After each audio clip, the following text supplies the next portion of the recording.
আসসালামু আলাইকুম। আজকে আমরা পদার্থবিজ্ঞান দ্বিতীয় অধ্যায়ের পার্ট 2 এ 2.4 দূরত্ব ও সরণের পাশাপাশি দ্রুতি এবং বেগ নিয়ে আলোচনা করব। তো দূরত্ব এবং সরণ বলতে গেলে আমরা দেখো এখানে একটা চিত্র এঁকে রেখেছি। তাহলে তুমি যদি এই অবস্থান মানে এই অবস্থান 0 কিলোমিটার, এই অবস্থান থেকে তুমি যদি যাত্রা শুরু করো, তাহলে দেখা যাচ্ছে এই বরাবর যেতে যেতে যেতে যেতে যেতে যেতে যেতে যেতে যেতে বি অবস্থান পর্যন্ত চলে এসেছে, যার দূরত্ব হচ্ছে 4 কিলোমিটার। এই যে 4 কিলোমিটার দূরত্ব অতিক্রম করেছে, এটাই হচ্ছে দূরত্ব। আর সরণ কি? সরণ কথাটার সাথে আমরা কিন্তু আগে থেকে পরিচিত না। সরণ হচ্ছে শুরু থেকে শেষ অবস্থানের পার্থক্যই হচ্ছে সরণ। তাহলে শুরু থেকে শেষ অবস্থান, তুমি এই অবস্থান থেকে যদি যাত্রা শুরু করছো, বি অবস্থান পর্যন্ত গেলে, এখন বি অবস্থান পর্যন্ত তোমার যে দূরত্বটা হয়েছে সেটা কত কিলোমিটার? 1 2 3 4, 4 কিলোমিটার দূরত্ব অতিক্রম হয়েছে। কিন্তু এ অবস্থান এবং বি অবস্থানের মাঝে সর্বনিম্ন যে দূরত্বটা, সেটা হচ্ছে কিন্তু সরণ। তাহলে সর্বনিম্ন দূরত্ব কোন বরাবর? এই যে সর্বনিম্ন দূরত্ব কিন্তু এই বরাবর। তাহলে সর্বনিম্ন দূরত্ব বরাবর আমরা যদি যাই, তাহলে দেখা যাবে যে এটা 4 কিলোমিটারের থেকে কম। কেন? কারণ এটা হচ্ছে আঁকাবাঁকা রাস্তা, তাই না? তাহলে আঁকাবাঁকা রাস্তা যেহেতু, সেহেতু 4 কিলোমিটার থেকে কম হবে। যেটা তুমি মেপে দেখলা যে এটা হচ্ছে 3 কিলোমিটার হচ্ছে। হ্যাঁ, এটা সাপোজ ধরো 1 2 3, তাহলে 3 কিলোমিটার দূরত্ব হচ্ছে। তাহলে এই 3 কিলোমিটার দূরত্বটাই হচ্ছে এই রাস্তার সরণ। তাহলে তুমি এ থেকে বি অবস্থানে সরণ কত হচ্ছে? 3 কিলোমিটার। আবার দেখা যাচ্ছে যে তুমি এ থেকে সি পর্যন্ত গেলে, তাহলে সি পর্যন্ত যাওয়ার পরে তুমি 6 কিলোমিটার পথ অতিক্রম করেছো। এখন 6 কিলোমিটার পথ অতিক্রম করার পরেও যেহেতু রাস্তাটা আঁকাবাঁকা, সেহেতু তুমি দেখুন সরণ নির্ণয় করবে। তখন কি হবে? সর্বনিম্ন যে দূরত্বটা প্রথম অবস্থান থেকে শেষ অবস্থানের মাঝে সর্বনিম্ন যে দূরত্বটা হবে, সেটা হবে কিন্তু সরণ। তাহলে সর্বনিম্ন দূরত্বটা কোন বরাবর হচ্ছে? দেখো এই বরাবর, যেটা তুমি মেপে দেখলে 2 কিলোমিটার।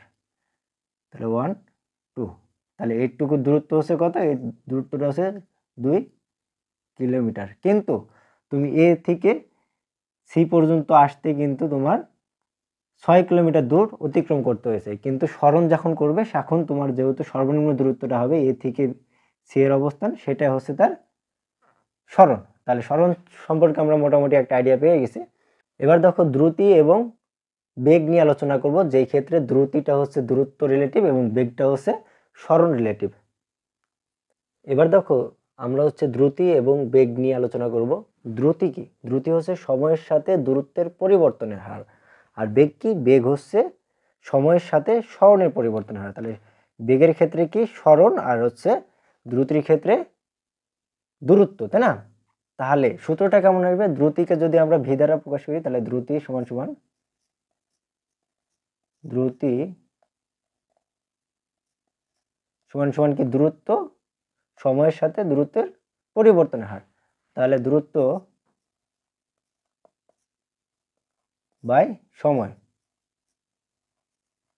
তাহলে দ্রুতিকে ভি দ্বারা প্রকাশ করলে ভি সমান সমান দূরত্ব হচ্ছে ডি, আর সময় হচ্ছে টি, তাই না? ঠিক একইভাবে দেখো বেগের সূত্র কি আসবে?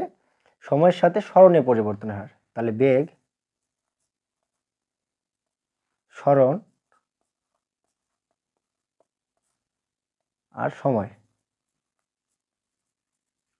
তাহলে এই ক্ষেত্রে বেগ হচ্ছে ভি সমান সমান সরণকে আমরা ডি দ্বারা মানে দূরত্ব হিসাবে ধরে নিলাম, ডি হিসাবে প্রকাশ করব, এবং টিকে সময়কে টি হিসাবে প্রকাশ করব। তাহলে দেখছো দুইটা সূত্র একই রকম হলেও দ্রুতির বেলায় কি দূরত্ব মানে এই ধরো যদি এই বিন্দু থেকে তুমি বি বিন্দু পর্যন্ত গেলে, তাহলে দূরত্ব কতটুকু হচ্ছে? 1 2 3 4 4 কিলোমিটার। কিন্তু যখন বেগ হিসাবে তুমি বেগ নির্ণয় করবে, তখন কি হবে? এ থেকে বি এর সর্বনিম্ন যে দূরত্বটা, সেটা কত আসছে? দেখা যাচ্ছে 3 কিলোমিটার, তাই না? তাহলে সেই ক্ষেত্রে কিন্তু এটা সরণ হিসাবে তুমি ব্যবহার করবে।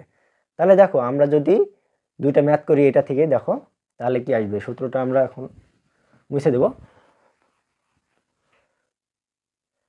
আমরা যদি এ থেকে বি অবস্থানের দ্রুতি নির্ণয় করি, তাহলে কি হবে? দেখো এক্ষেত্রে দেখো এ থেকে বি অবস্থানের দূরত্বটা কত হচ্ছে?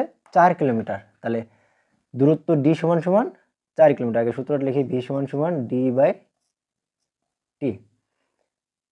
তাহলে দূরত্ব 4 কিলোমিটার, কিলোমিটার এককে থাকলে আমরা মিটার এককে নেব। তাহলে কিলোমিটারকে মিটার করতে গেলে কি করতে হয়, 1000 দিয়ে গুণ করতে হবে।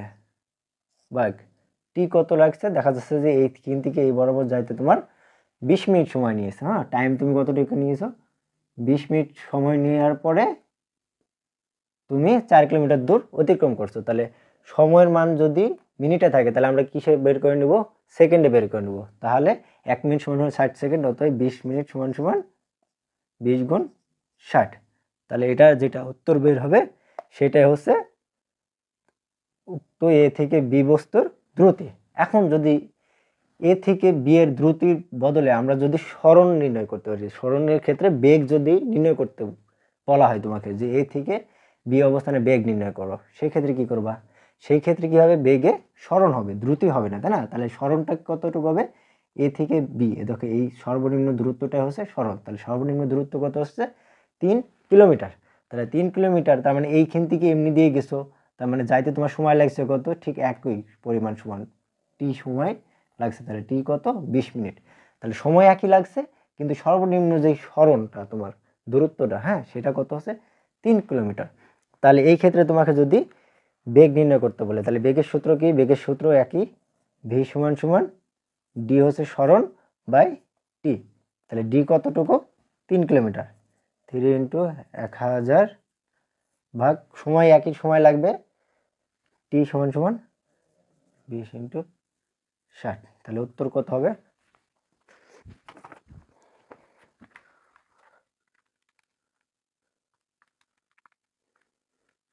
এটার উত্তর বার আছে 3.34 ms ইনভার্স অন। এটা বের হবে 3 ইন্টু